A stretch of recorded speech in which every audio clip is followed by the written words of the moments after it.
করতে কেটে গেছিলো। তো এই হচ্ছে চিংড়ি মাছ নিয়ে এসে, এই চিংড়িগুলোই স্যাপলা দিয়ে ভালো হবে। সেদিনকে চিংড়ি মাছগুলো অনেক বড় বড় ছিল, তা আজকের চিংড়িগুলো মানে ভালোই সাইজ আছে। তো এইটা দিয়ে হবে স্যাপলা।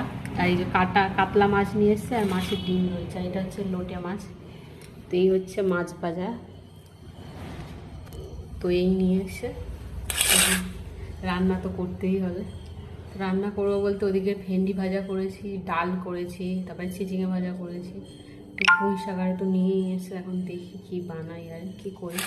ভাবছি স্যাপলাটা রেখেই দেবো, কারণ স্যাপলাটা হচ্ছে এতটা স্যাপলা, তো এটাকে কাটতে অনেকটা সময় লেগে যাবে। তো জন্য ভাবছি যে কালকেই করব। তো কাতলা মাছ আগে করবো তা দেখি কী রান্না করি।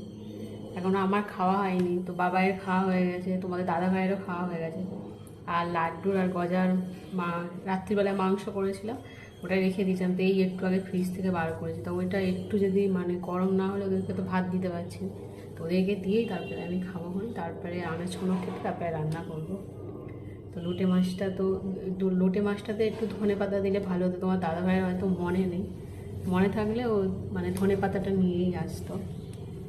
তো দেখি কি রান্না করি, তো রান্না করেই তো টাটা।